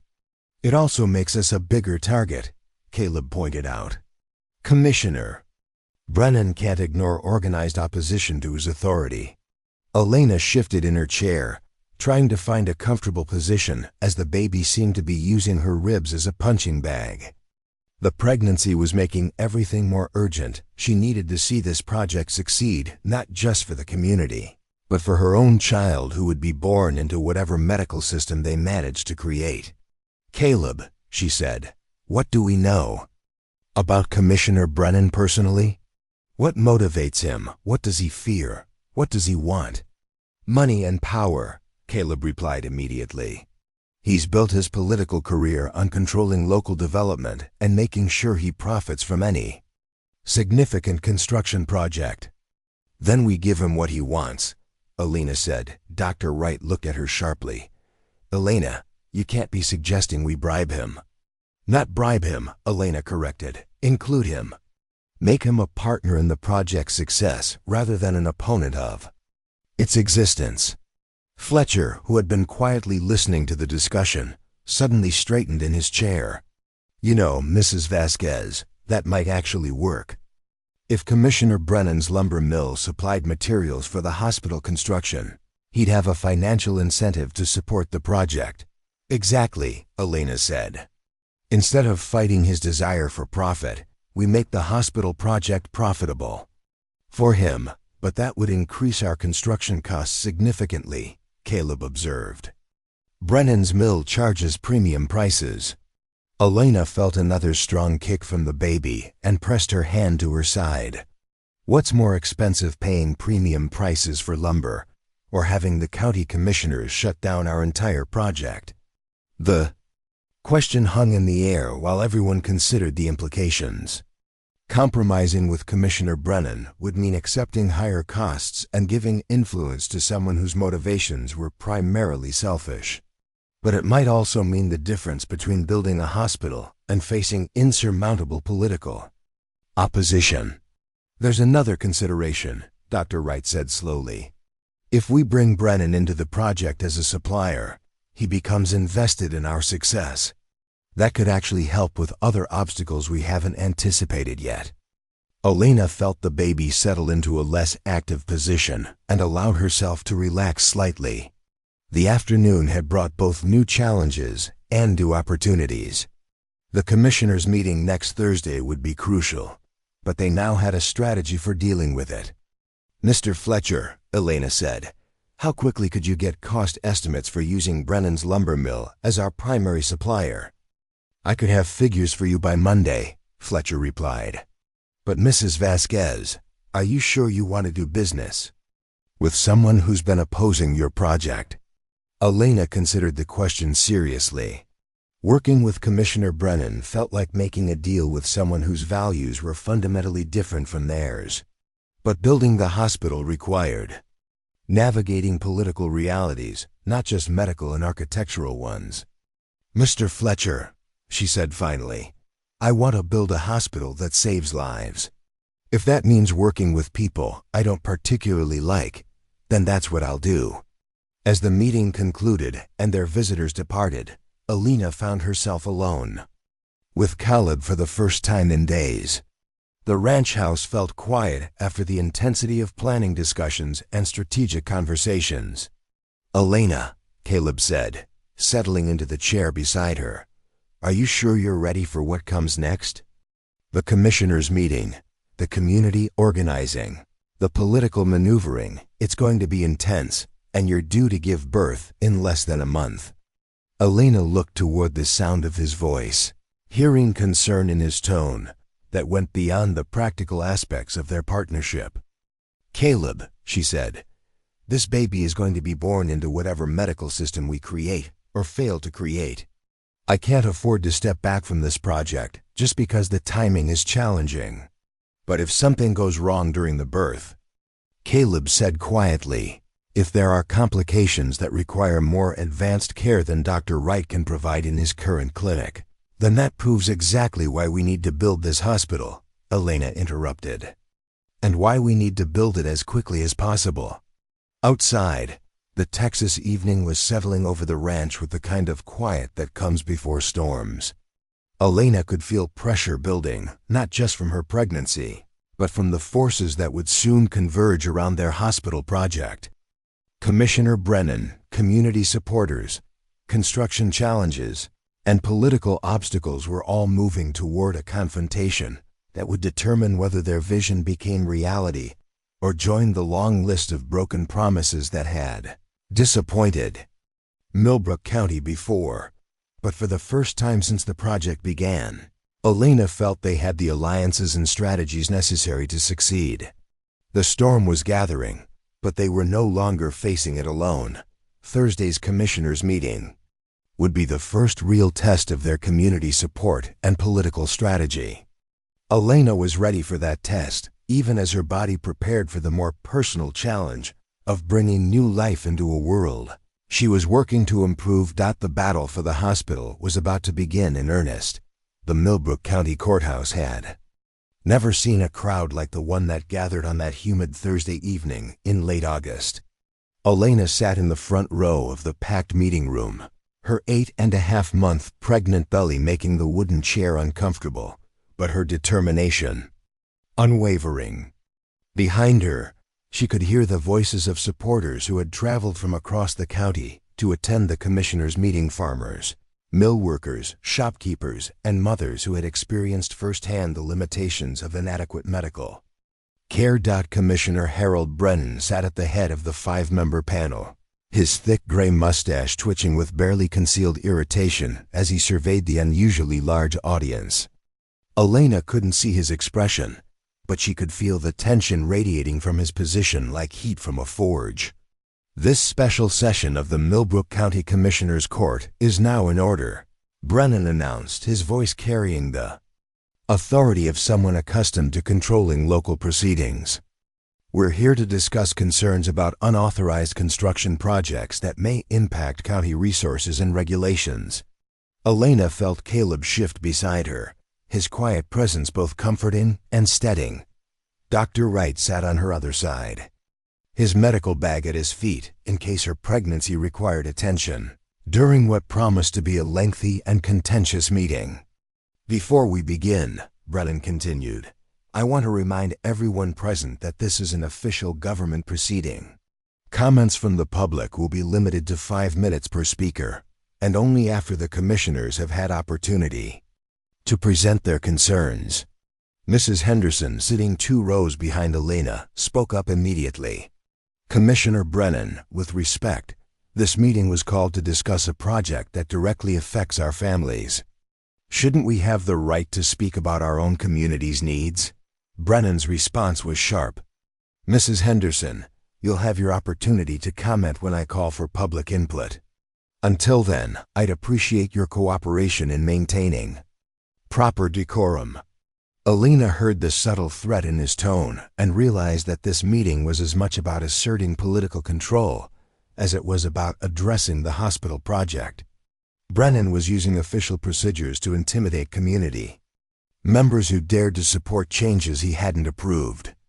"Commissioner Brennan," Elena said, rising carefully from her chair with Caleb's assistance, "might I respectfully request permission to address the Commission's concerns about our project? As the primary organizer, I believe I can provide clarification that might be helpful."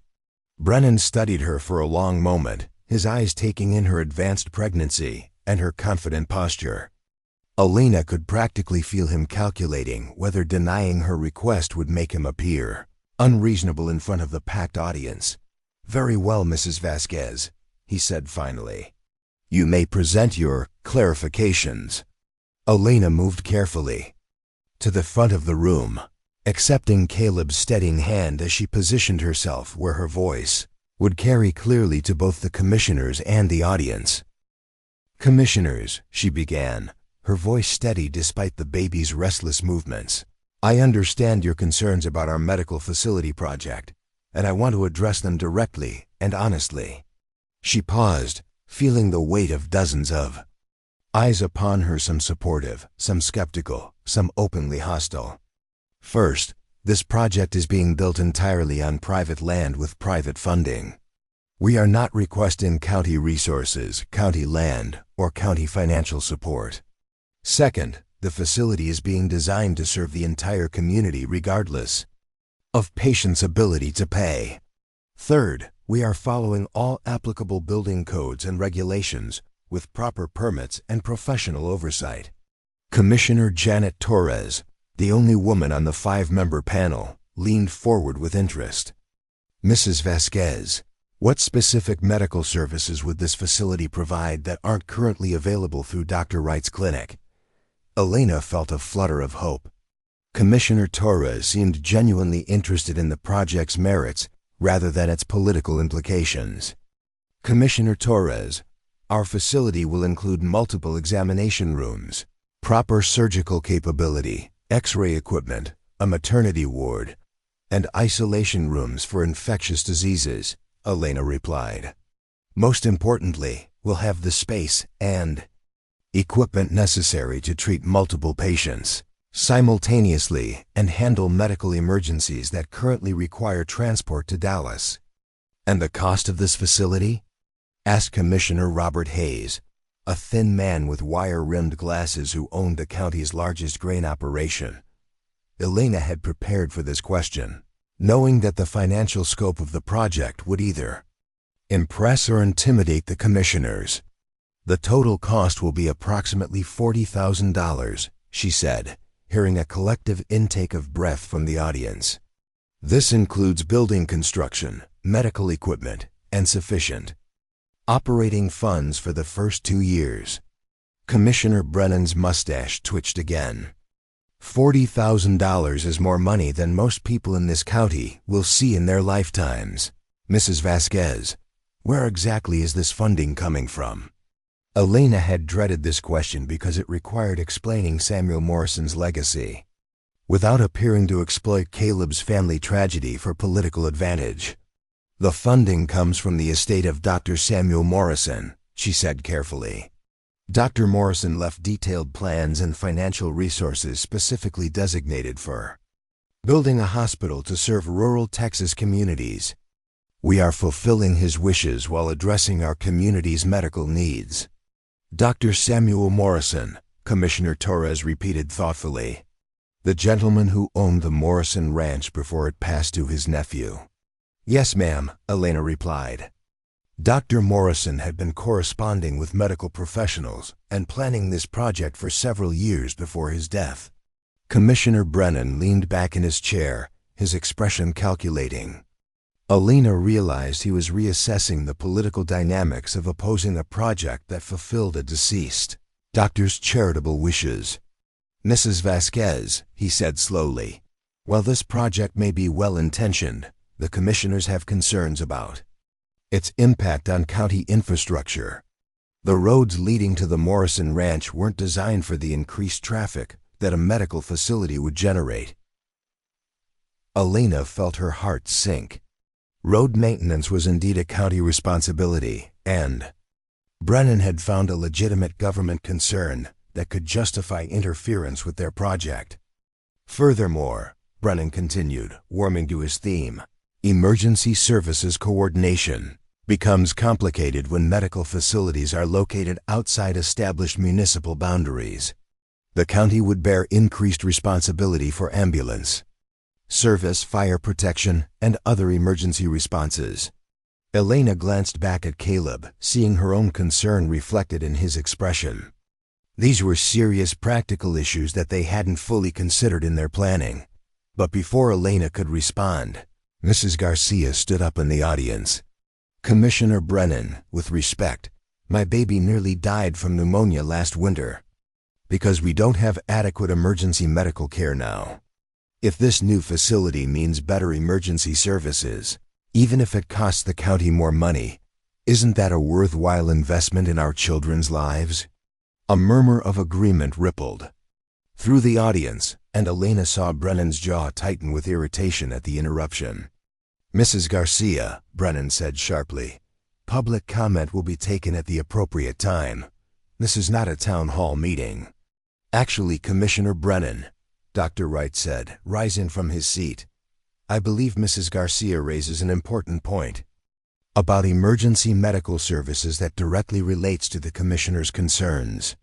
Elena felt grateful for Dr. Wright's intervention, but also worried about the growing tension in the room.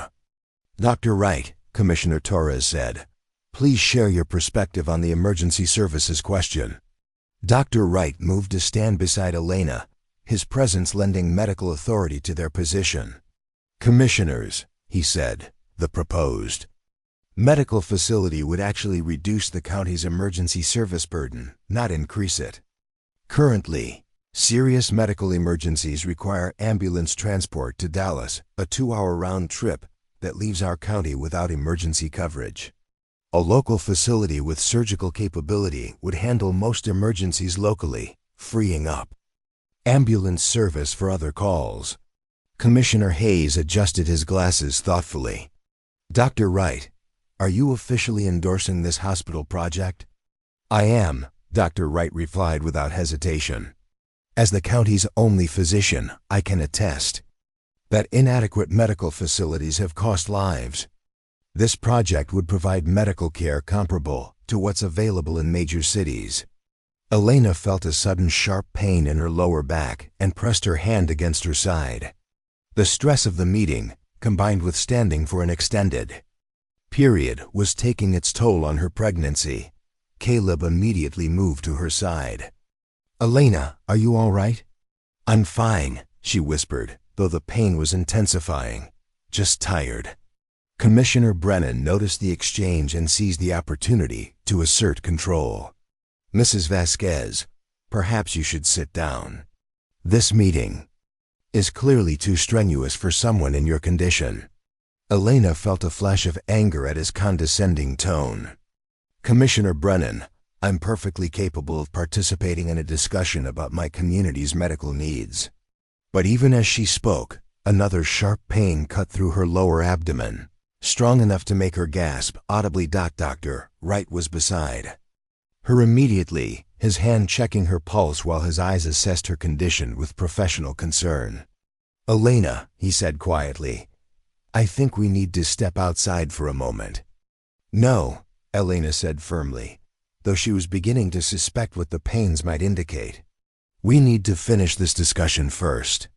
Mrs. Vasquez, Commissioner Torres said with genuine concern, your health is more important than any meeting. Perhaps we should postpone. Actually, interrupted a new voice from the back of the room. This situation perfectly illustrates why we need better medical facilities in Millbrook County.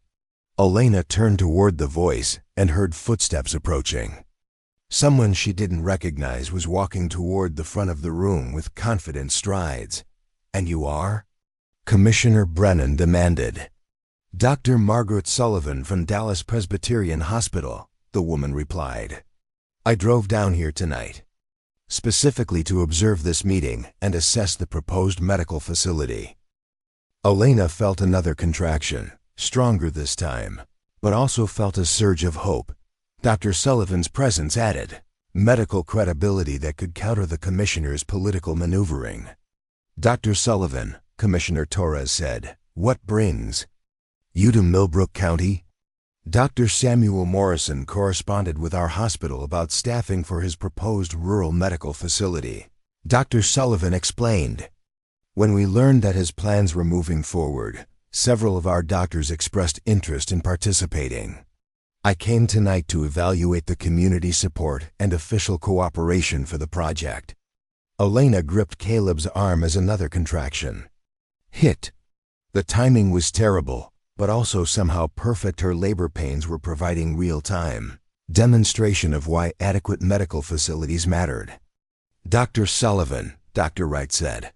"I believe Mrs. Vasquez may be going into labor. Would you mind assisting with an evaluation?" The audience murmured with concern and excitement as Dr. Sullivan moved to Elena's side, her professional assessment. Quick and thorough. "Mrs. Vasquez," Dr. Sullivan said quietly, "you're having regular contractions about 5 minutes apart. This baby is coming tonight." Elena felt fear and determination war in her chest.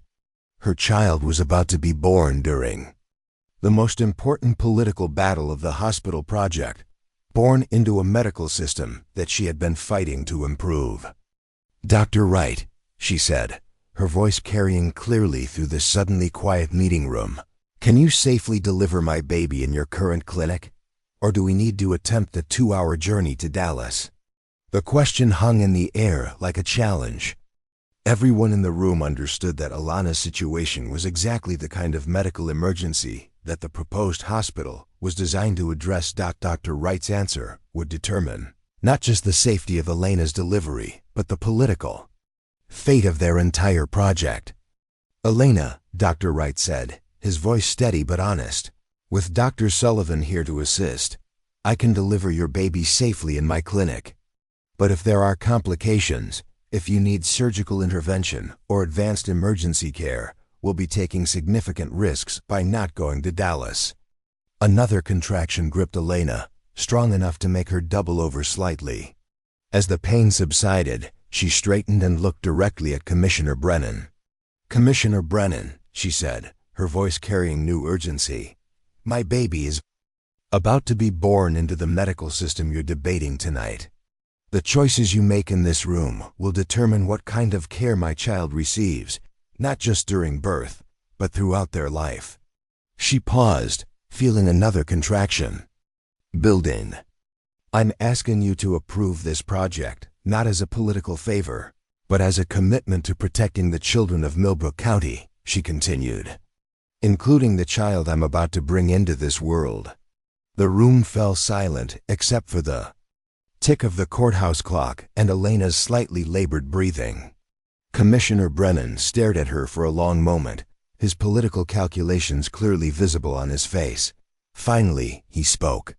"Mrs. Vasquez," he said slowly, "I think this commission needs to vote on whether to officially support your hospital project. And I think we need to vote tonight." Elena felt hope and fear collide in her chest as her labor intensified and the political battle reached its climax. Her child would be born into whatever medical system emerged from this moment, and that system would be shaped by the votes cast in the next few minutes. The fire trial had begun, and Elena Vasquez was walking through it with new life stirring within her, and an entire community's future hanging in the balance. The courthouse clock struck 9 as Commissioner Brennan called for order in the packed meeting room. Elena gripped Caleb's hand tightly, breathing through another contraction while the 5 commissioners huddled in whispered conference. Dr. Sullivan stood ready beside her, having quietly taken Elena's pulse and timed her contractions with the practiced efficiency of someone who had delivered hundreds of babies. "The contractions are intensifying," Dr. Sullivan murmured to Dr. Wright. "We have maybe an hour before active labor begins. After that, she need to be moved to wherever you plan to deliver this baby." Elena heard the exchange and felt a surge of determination mixed with fear. Her child was about to be born into whatever medical system emerged from tonight's vote, a system that would either support families like hers or leave them vulnerable to the same tragedies that had claimed Thomas's life. Commissioner Brennan straightened in his chair, his expression revealing nothing about the discussion that had just concluded among the panel members. "Before we proceed with any vote," he announced, "the commission has some specific questions that need to be addressed." Elena felt her heart sink. More delay meant more time for opposition to organize, and her labor wasn't going to wait for political convenience. "Commissioner Torres will present our primary concerns," Brennan continued, yielding the floor to the panel's only female member. Commissioner Torres cleared her throat and consulted a handwritten list. "Mrs. Vasquez, Mr. Morrison, the commission." Needs clarification on several operational issues before we can consider any official position on your project. Elena tried to focus on the questions despite another contraction building in intensity. First, Torres continued, what guarantee can you provide that this facility will remain accessible to all county residents, regardless of their ability to pay? We've seen private medical facilities in other counties become exclusive to wealthy patients. Elena exchanged glances with Caleb, recognizing this as a legitimate concern that required a concrete answer. Commissioner Torres, Elena said, breathing carefully as the contraction peaked, we're prepared to establish a charitable care fund equivalent to 30% of the facility's operating budget. No patient will ever be turned away due to inability to pay. 30%? Commissioner Hayes interrupted, his eyebrows rising. That's a substantial financial commitment. How can you sustain that level of charitable care? Caleb stepped forward, his voice carrying quiet authority. Commissioner Hayes, my uncle's estate provides not just construction funding, but an endowment specifically designated for ongoing charitable care. The 30% commitment is financially sustainable in perpetuity. Elena felt a stirring of pride in their partnership. Caleb's business acumen complemented her community focus, creating a more compelling case than either could make alone. Second question, Torres continued. What medical specialties will be available at this facility? Rural hospitals often promise comprehensive care, but end up referring most serious cases to larger cities anyway. Dr. Sullivan stepped forward, her Dallas credentials adding weight to their response. Commissioner Torres, I can address that directly, Dr. Sullivan said. Dallas Presbyterian Hospital has committed to providing rotating specialists in surgery, obstetrics, and internal medicine. Additionally, 3 of our residents have expressed interest in permanent relocation to staff this facility full-time. Elena heard murmurs of surprise and approval from the audience. The promise of specialist care was something no one had expected from a rural medical facility. Dr. Sullivan, Commissioner Brennan interjected, his tone skeptical. That's a generous offer from a major hospital. What's Dallas Presbyterian's motivation for supporting rural medicine in Millbrook County? Dr. Sullivan's smile was barely visible, but Elena could hear it in her voice. Commissioner Brennan, Dallas Presbyterian has a mission to serve all of Texas, not just urban populations. This facility would serve as a model for rural medical care that could be replicated across the state. We view it as both a service project and a research opportunity. Elena felt another contraction, stronger than the previous ones, and had to lean heavily on Caleb for support. The pain was intensifying, but so was her determination to see this vote concluded successfully. Dr. Wright, Commissioner Torres continued, what's your assessment of the timeline for this project? When would the facility actually open for patients? Dr. Wright consulted the construction schedule they had developed with Fletcher. Commissioner Torres, with community support and no regulatory delays, we could have basic services operational within 6 months. Full surgical capability would follow within 8 months. 6 months, Commissioner Brennan repeated thoughtfully. That would put the opening in spring of next year. Elena felt a sudden sharp pain that was different from the previous contractions, deeper, more urgent. Dr. Sullivan immediately moved to her side, her hands providing professional assessment while her voice remained calm. Elena, Dr. Sullivan said quietly, your water just broke. We need to move you to Dr. Wright's clinic immediately. The announcement sent ripples of concern and excitement through the audience. Elena's labor was advancing faster than expected, creating immediate urgency around the medical care discussion that had been theoretical just minutes before. Commissioners, Elena said, her voice strained but determined, I need to ask for your vote now. My baby is coming, and the quality of medical care available tonight will depend on the decisions you make in this room. Commissioner Brennan looked around the packed meeting room, clearly calculating the political implications of denying a vote to a woman in active labor. "Mrs. Vasquez," he said finally, "the Commission recognizes the urgency of your situation. We'll proceed with an immediate vote on whether to officially support your hospital project." Elena felt relief mixed with apprehension. The vote she had worked toward for weeks was finally happening, but under circumstances that left no room for extended debate or political maneuvering. "All in favor of officially supporting the Morrison County Medical Facility Project," Brennan announced, his voice carrying formal authority. Commissioner Torres raised her hand immediately. "I vote in favor. This community needs better medical care, and this project addresses that need comprehensively." Commissioner Hayes was next. "I also vote in favor. The financial sustainability and specialist support make this a viable long-term solution." Elena held her breath, feeling another strong contraction building while she waited for the remaining votes. Commissioner David Palmer, who had remained silent throughout the meeting, cleared his throat. "I vote in favor as well. The charitable care guarantee addresses my concerns about accessibility." That left two commissioners, Brennan and the elderly Commissioner Frank Mitchell, who owned several rental properties in town and typically voted with Brennan on most issues. "Commissioner Mitchell?" Brennan prompted. The old man leaned forward, his weathered hands gripping the table. "I've lived in this county for 73 years, he said slowly. "I've watched good people die from things that proper medical care could have prevented. I vote in favor of this hospital project." Elena felt tears of relief and pain mixing as another contraction peaked. 4 votes in favor meant the project had official county support, regardless of how Brennan voted. But his vote would determine whether they had unanimous backing or ongoing political opposition. The room fell silent as everyone waited for Brennan's decision. Elena could hear her own labored breathing and the tick of the courthouse clock marking seconds that felt like hours. "Commissioner Brennan?"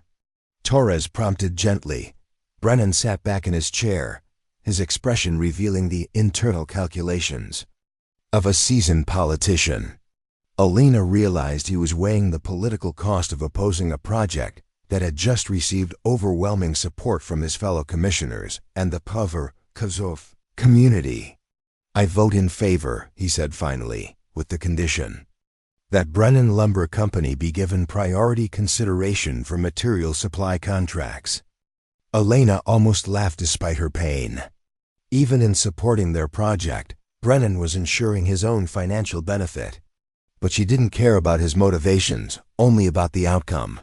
5 votes in favor, Torres announced. The Morrison County Medical Facility Project has unanimous commission support. The courthouse erupted in applause as community members celebrated the victory they had worked weeks to achieve. But Elena's celebration was cut short by another intense contraction that left her doubled over in pain. "Elena," Dr. Sullivan said urgently, "we need to get you to the clinic now. This baby isn't waiting for political celebrations." Caleb swept Elena into his arms, carrying her toward the courthouse exit while Dr. Wright and Dr. Sullivan cleared a path through the celebrating crowd. The irony wasn't lost on Elena that she was being rushed to the very medical facility they had just won approval to replace. The ride to Dr. Wright's clinic took 15 minutes that felt like hours. Elena's contractions were coming every 2 minutes now, intense enough that she had to grip Caleb's hand with crushing force to get through each one. "Almost there," Caleb murmured, his voice tight with concern. "Just hold on." "I'm not going anywhere," Elena gasped between contractions. "This baby has been waiting to be born into a community with proper medical care. Tonight feels exactly right." Dr. Wright's clinic was a flurry of activity as he and Dr. Sullivan prepared for an emergency delivery. The single examination room that Elena had criticized as inadequate was transformed into a makeshift delivery room, with both doctors working to provide the best possible care within the facility's limitations.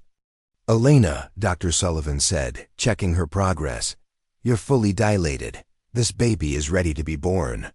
Elena felt a mixture of fear and anticipation as her body prepared for the final stage of labor. Her child would be born in the old clinic, but would grow up with access to the modern medical facility they had just won approval to build. "I can see the head," Dr. Wright announced. "Elena, with the next contraction, I need you to push as hard as you can." Elena bore down with all her strength, feeling her body work to bring new life into the world. Through the pain and effort, she thought about the vote they had just won, the community support they had built, and the medical facility that would serve families like hers for generations to come. "One more push," Dr. Sullivan encouraged. "Your baby is almost here." Elena summoned every bit of strength she had left, pushing through pain that felt like it might tear her apart. And then, suddenly, the pain gave way to overwhelming relief as her baby emerged into the world. "It's a girl," Dr. Wright announced, his voice filled with joy and professional satisfaction. "A beautiful, healthy baby girl." Elena heard her daughter's first cry, strong, indignant, and full of life, and felt tears streaming down her face. Through the window of the cramped clinic, she could see the lights of the courthouse where they had just won approval for the hospital that would serve this baby throughout her childhood. "Elena," Caleb said softly, his voice thick with emotion, "she's perfect." Dr. Sullivan placed the baby on Elena's chest, and Elena felt her daughter's warm weight settling against her heart. This child had been born during the most important night of the hospital project, carried through labor during the political battle that would shape her future.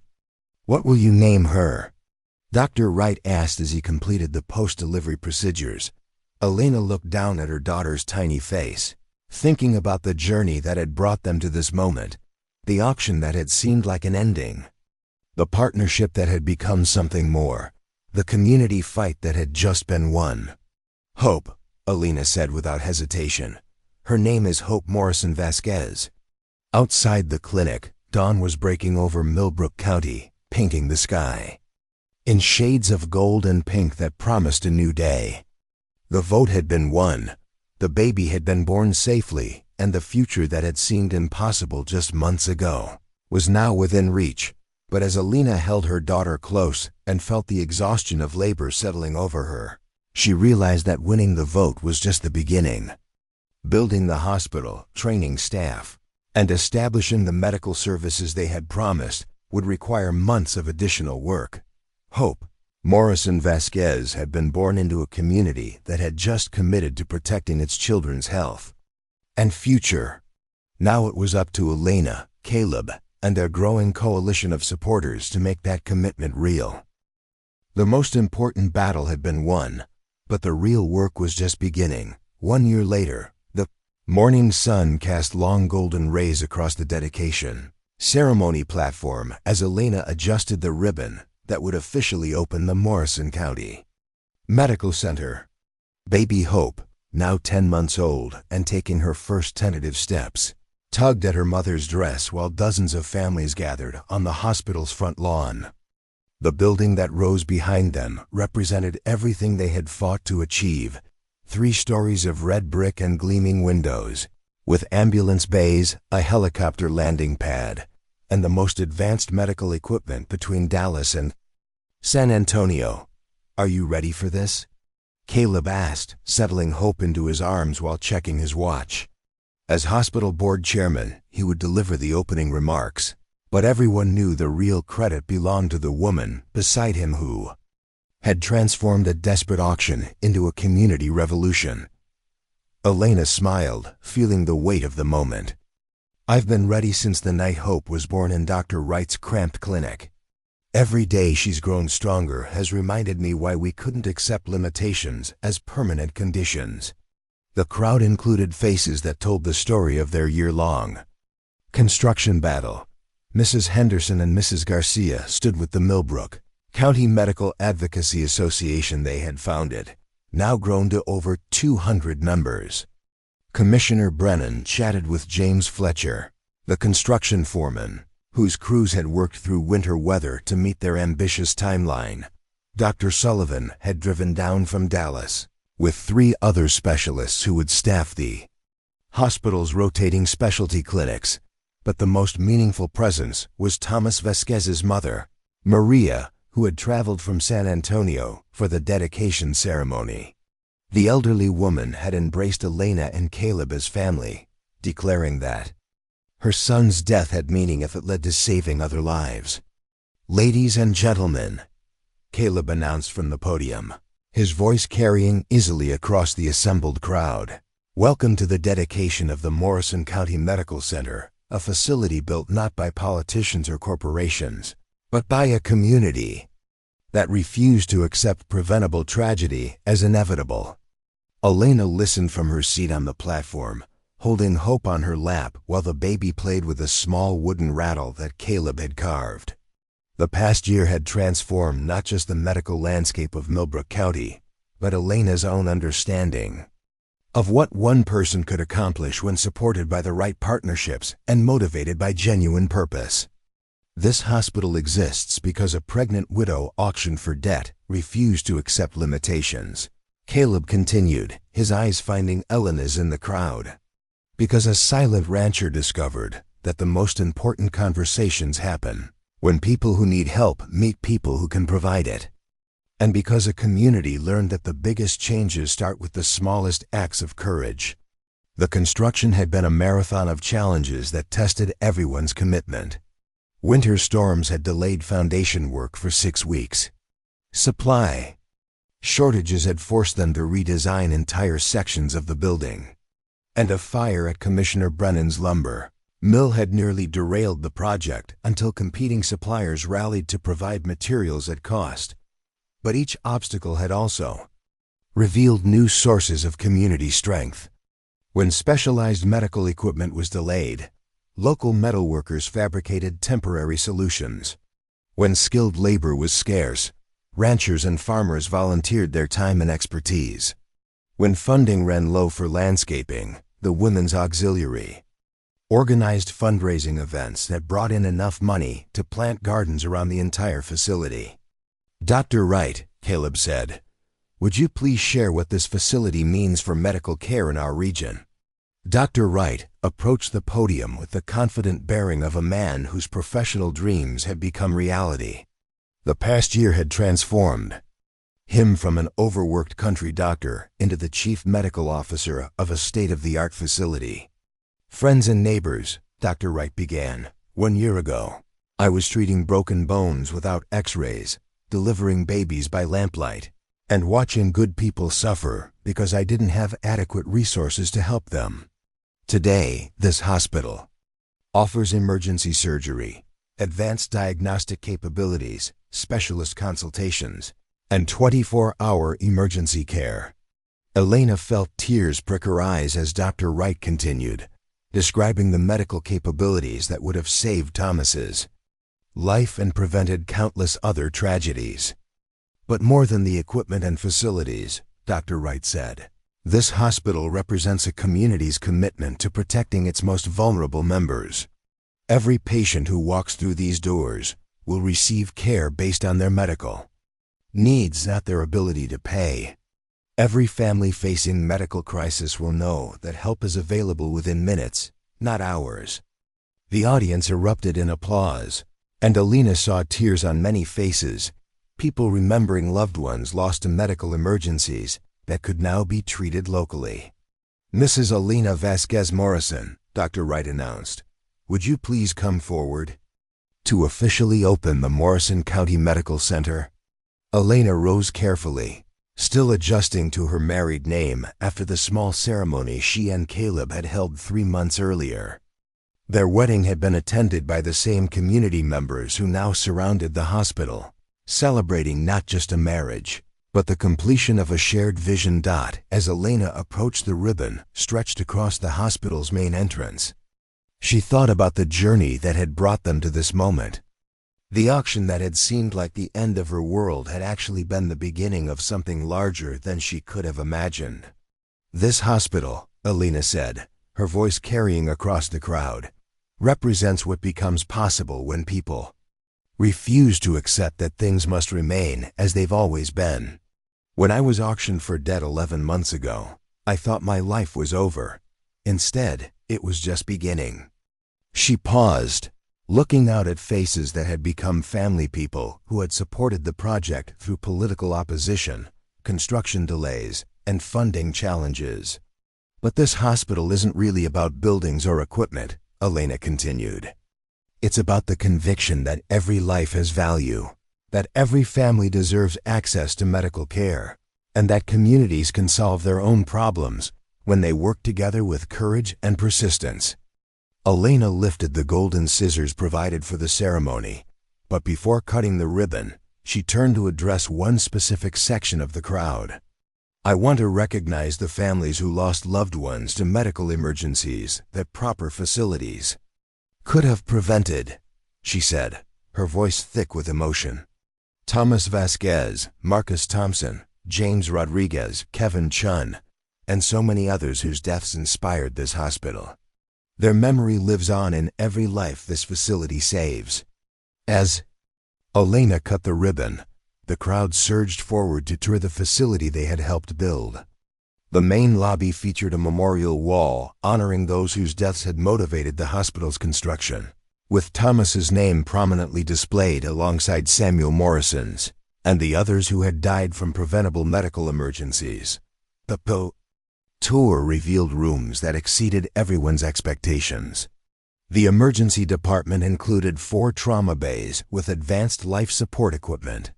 The surgical suites featured the latest technology for everything from appendectomies to complex orthopedic procedures. The maternity ward included private delivery rooms, a nursery for premature infants, and family areas designed for comfort during extended stays. Elena, Dr. Sullivan said as they examined the obstetrics wing, "Do you realize what you've accomplished? Here, this facility provides medical care comparable to major urban hospitals, but with the personal attention and community focus that only rural medicine can offer." Elena bounced hope gently, watching her daughter's fascination with the bright, clean spaces where she would receive medical care throughout her childhood. "We've accomplished it," Elena corrected. "Every person here contributed something essential to making this possible." As the afternoon wore on, the dedication ceremony evolved into a community celebration. Families explored the hospital, asking questions about services and meeting the medical staff who would care for them. Children ran through hallways that echoed with laughter instead of the desperate sounds of medical emergencies. Commissioner Brennan, who had profited handsomely from supplying construction materials, nonetheless approached Elena with what appeared to be genuine respect. "Mrs. Morrison," he said, "I'll admit I had doubts about this project when it started. But watching families tour this facility today, seeing what it means to people who never had access to proper medical care, I'm glad I was wrong." Elena studied his face, seeing something that might have been actual humility beneath his politician's demeanor. "Commissioner Brennan," she replied, "opposition forces us to build stronger foundations. Your challenges made this a better project." As evening approached, the crowd began to disperse, but Elena found herself reluctant to leave the hospital grounds. She walked to the memorial garden that volunteers had planted behind the main building, where bench plaques honored the medical professionals who had contributed to the project. Caleb joined her there, hope having fallen asleep in his arms after an exciting day of exploration.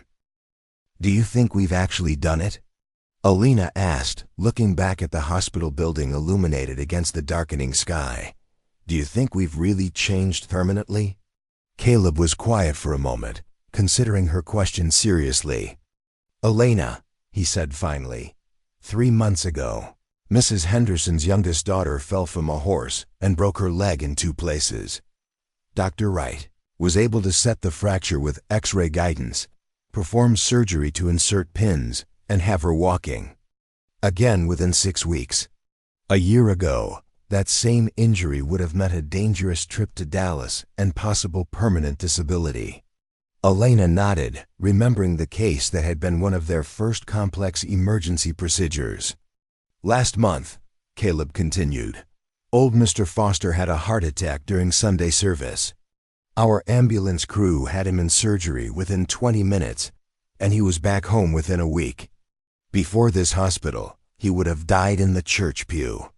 Elena felt tears welling as she thought about the lives already saved by their work. And 2 weeks ago, Caleb said, his voice becoming softer, Dr. Sullivan delivered the Garcia's newest baby using the same advanced equipment she has in Dallas. Mrs. Garcia told me it was the first time she hadn't been terrified during childbirth. So yes, Elena whispered, understanding his point. We've changed things permanently. As they walked back toward their car, Elena noticed a young couple examining the hospital's emergency entrance with intense interest. The woman was obviously pregnant, perhaps 6 months along, and both appeared to be from one of the neighboring counties. Excuse me, Elena called to them. Are you looking for someone? We're the Johnsons from Cedar Creek, the man replied. We heard about this new hospital and drove over to see it for ourselves. Our baby is due in 3 months, and we've been worried about having to travel to Dallas for delivery. Elena felt a surge of joy realizing that the hospital's reputation was already spreading beyond Millbrook County. Mrs. Johnson, Elena said, I'd like you to meet Dr. Sullivan, our head of obstetrics. She delivered my daughter Hope and can tell you about our maternity services. As Elena introduced the young couple to Dr. Sullivan, she realized that this was exactly what Samuel Morrison had envisioned. Medical facility that would serve multiple counties and provide comprehensive care for rural families who had been medically underserved for generations. The drive home to the Morrison ranch took them past the small cemetery where Thomas was buried. Elena asked Caleb to stop so she could visit his grave with Hope, something she did regularly to maintain connection with the man whose death had inspired everything that followed. Thomas, Elena said softly, kneeling beside the headstone while Hope played with wildflowers growing nearby. The hospital is open. Dr. Wright says it will serve over 15,000 people across 4 counties. Your death won't be meaningless if it prevents other families from experiencing our tragedy. As they prepared to leave, Elena noticed a new headstone nearby Samuel Morrison's grave, where Caleb had finally laid his uncle to rest after bringing his remains from Montana. The inscription read, Dr. Samuel Morrison, 1823 to 1887. His vision lives on in the lives saved by those who continued his work. Uncle Samuel would be proud, Caleb said, his arm around Elena's shoulders as they stood between the graves of the 2 men whose deaths had motivated their life's work. They both would be, Elena replied, watching Hope toddle between the headstones with the fearless curiosity of childhood. The drive back to the ranch house took them past construction sites where other communities were beginning their own hospital projects inspired by Millbrook County's success. The model they had developed, private funding, community organizing, political collaboration, and specialist partnerships, was being replicated across rural Texas. Elena, Caleb said as they put Hope to bed in the nursery they had built in their expanded ranch house, do you ever think about what your life would have been like if I hadn't bid on your debt at that auction? Elena considered the question seriously, watching her daughter sleep in the security of their home. I think, she said finally, that I would have survived somehow. I'm stronger than I knew when Thomas died. But I also think that survival and living are different things. You didn't just rescue me from that auction, Caleb. You helped me discover that my limitations could become my greatest strengths. And you, Caleb replied, taught me that the best way to honor the dead is to protect the living. Uncle Samuel's money built the hospital, but your courage made it possible. As Elena and Caleb settled into bed that night, they could see the lights of the hospital glowing in the distance, a beacon of hope and healing that would serve their community for generations. The silent rancher and the blind widow who had found each other through tragedy had built something that would outlast their own lives, ensuring that other families would never face the isolation and despair they had once known. Hope Morrison. Vasquez had been born into a world where medical emergencies no longer meant death sentences, where communities could solve their own problems, and where the most unlikely partnerships could achieve the most important victories. The hospital that changed everything stood ready to serve, its lights burning through the Texas night like a promise that would never be broken. Elena and Caleb had kept their commitment to walk through life together, and in their walking, they had transformed not just their own lives, but the lives of thousands of people who would benefit from their courage, determination, and unwavering belief that limitations exist only until someone refuses to accept them. The story that began with an auction had become a legacy that would save lives for generations to come. Up next, you've got two more standout stories right on your screen. If this one hit the mark, you won't want to pass these up. Just click and check them out. And don't forget to like, subscribe, and turn on the notification bell so you don't miss any upload from us.